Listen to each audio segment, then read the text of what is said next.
Mm. All right. Shabbat Shalom, family, believers. I normally do not do this, but this week has been a week of restlessness. Um, Actually, let me start over. My name is Samaria Bronte. This is Now It Came to Pass, the blog, and there's also the YouTube, where this is dedicated to prophetic words, warnings, words of correction, words of reproof, because time is running short. There's a shift in the atmosphere. And on Sunday, everything just started more visions, more dreams, restless nights of sleep because the Holy Spirit was urging me to wake up and write something down. But my physical body, my fleshly body, was just so tired. And so, but over the course of this week, starting on Sunday, I had a dream on Sunday, very vivid. Had a dream on Monday, most really more like visions. And then Tuesday had another one. Wednesday had another one. Thursday had another one. And I had one Friday night. But the ones that I want to talk to you about this week are the ones that came on Sunday, Monday, Tuesday, and Thursday, because they all go together. And I usually wait before I post these to just get like a like a all encompassing for real understanding. But the way that these dreams were, they're very to the point, very clear, very in your face, and it's about it's about where we are in this time. It's about Babylon. And so the first one was on Monday, the 26th. All right. I was with the family on their vacation. I remember sitting with a little girl and her family while they were sitting on a bench inside of Walt Disney World's amusement park. See, the atmosphere was very pale and a dingy red color. And it was really strange because I've never had dreams in this hue before. So it made it all feel even more urgent. So while I was sitting down, I could see all the rides and roller coasters off in the distance, miles and miles away. But there were still so many close to us in every direction. There was always something to do. But the park felt really strange. All the employees moved and interacted very awkwardly, as if they were not human or as if they were in a deep trance. And I noticed that all the employees had on these polo style t-shirts with Mickey Mouse on them. And every year the t-shirt design slightly changed, but it always had Mickey Mouse on it because he's a star. The family I was with was talking amongst themselves, and they wanted to inquire about getting the 2022 Mickey Mouse Disney shirts for everyone in their family. And as I heard this, tried to help the family get these shirts. So I stopped one of the employees that was walking around and asked where we could buy this year's shirt. And then she just said, we don't have the shirts for 2020 with Mickey anymore. This year, the Disney shirts have Minnie Mouse. And then she weirdly smiled and stood by the bench everyone was sitting on. She didn't say anything. She just continued to stand there with a disingenuous smile on her face. It was really creepy. And the reaction of the family when they heard this was, disappointment, outward groanings of, oh, I mean, don't want a Minnie Mouse shirt. This is Disney. It's supposed to be Mickey Mouse. It's always been Mickey Mouse, et cetera, et cetera. And while the family whined about the shirts, I started to look into the distance at one of the biggest rides, and I saw this red dust cloud or fog approaching. And then the employee that was standing beside the bench, she zoned out even more. It was if she was like a shell of a person, an empty vessel, and then with like blank eyes and no emotions. She turned her head and pointed in the direction where I was looking and yelled one time loudly, Babylon is falling. And then I woke up. So, of course, I'm like, that was a lot. So I'm like, I was giving me no understanding. I didn't really write it down until Tuesday because it startled me. I wasn't surprised. We all know that Babylon is falling, that, wickedness is increasing because, the enemy's kingdom know that they have a short time before it comes to an end. But I've never had a dream where a spirit entity or a demonic entity literally is declaring it, like, because they know. And so I was like, okay. So I didn't write it down until that night, until like Monday evening before I went to bed.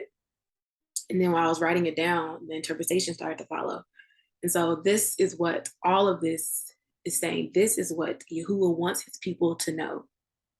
So the amusement park represents the nation of America because, like Disney World, America is a place where people from all over the earth, far and wide, come to be entertained and live however they desire. The world is under this illusion that things are returning to normal. People and families feel relaxed. They are taking trips, gathering in enjoyment, and going back to normal without thought of the end times or true repentance.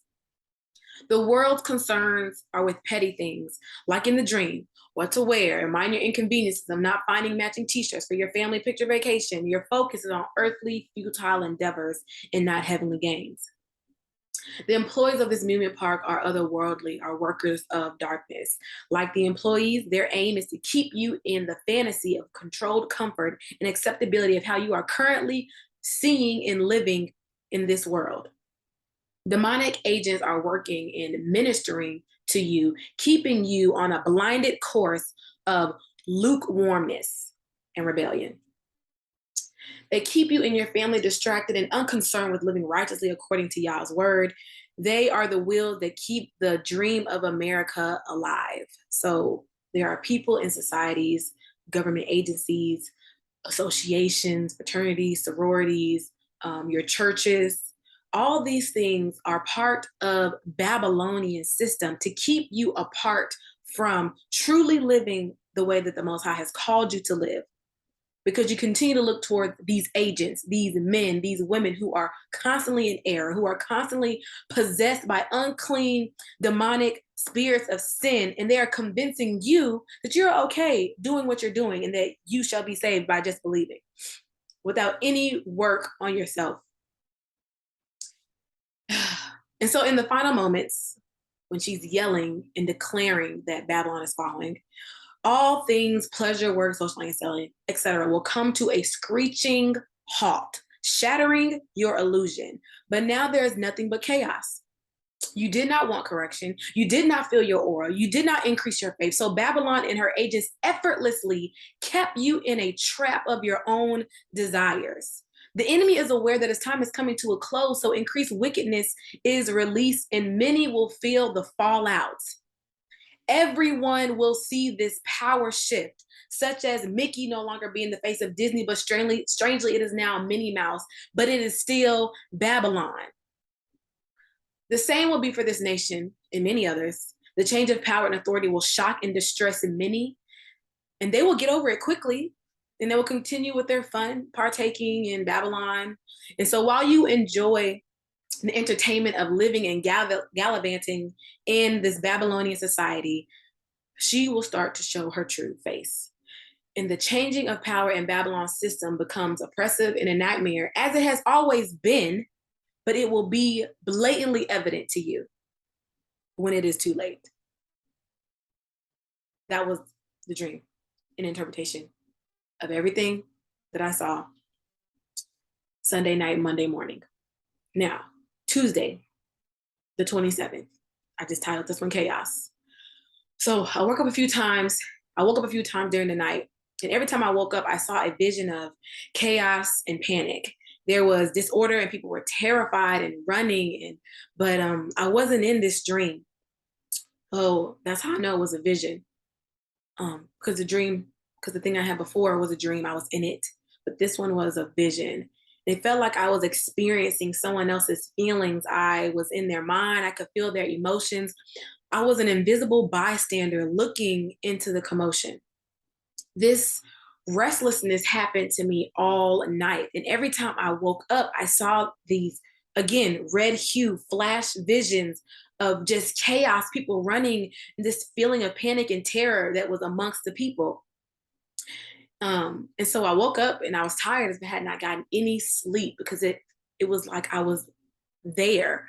But I knew immediately that it was related to the amusement park dream and about the announcement of Babylon falling.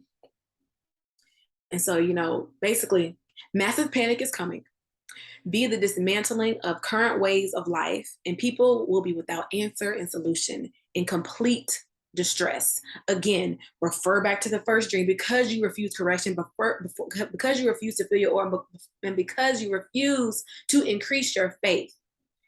This is why you're without answers. This is why you're without solution. And this is why you will be in complete distress. On the 28th, I titled this one Urgency. This was not a dream either. This was just a deep alert in my spirit while I was sleeping, and I missed it, y'all. And I'm gonna read what I wrote down, because there wasn't really anything for me to see. It was just a deep spiritual knowing. So I woke up a few times in my sleep, and in my spirit, I was like fighting so hard against my physical body to just get up out of this sleepiness, because I needed to write something important down so I would not forget it. It was like the Father was trying to wake me up, and in my physical body, this flesh was so weak. My spiritual body knew it was urgent, and it was connected to the vision and the dreams from the past few days. Unfortunately, I was so tired that I did not fully awake to write it down, and I do not remember what it was. So I just wrote this down. This is also a message to myself and to others that the spirit is willing, but the flesh is weak. And so I did not receive the full message of Wednesday's urgent because of my physical, fleshly tiredness. So my prayer is that Abba, please just strengthen us, that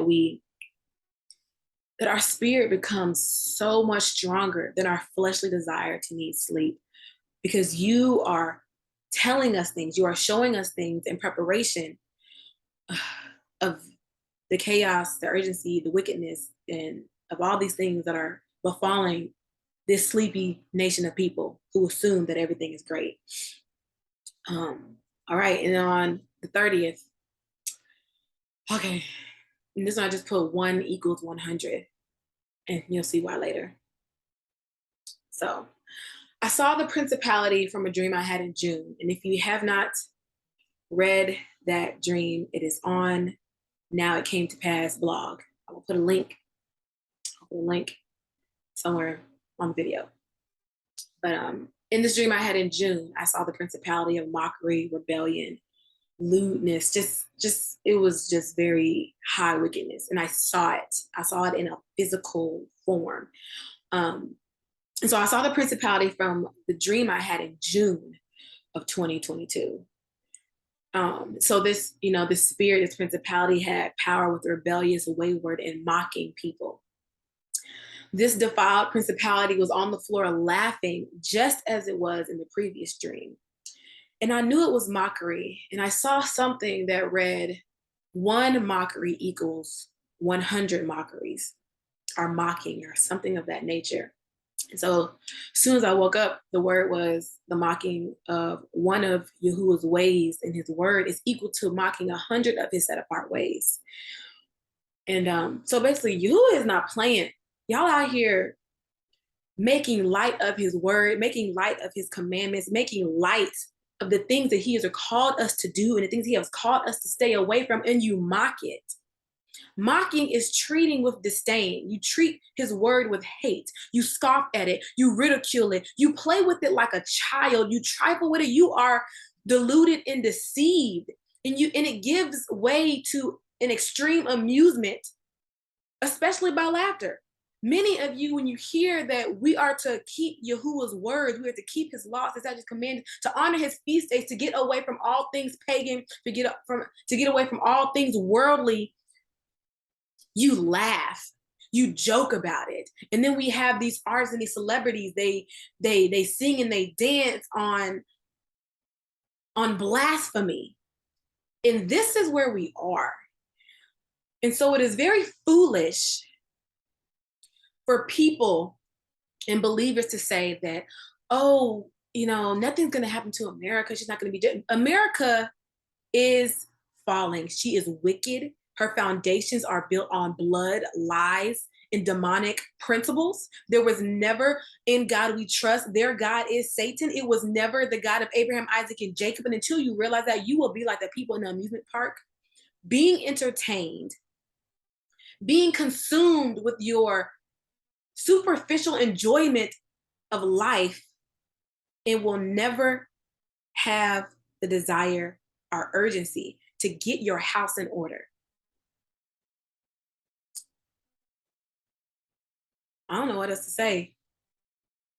I just urge you all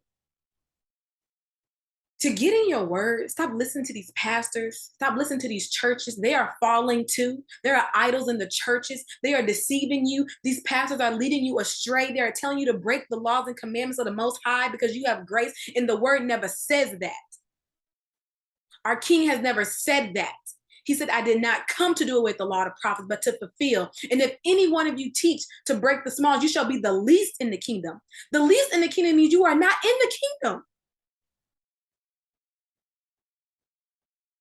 At the end of the day, stop following man and follow your creator.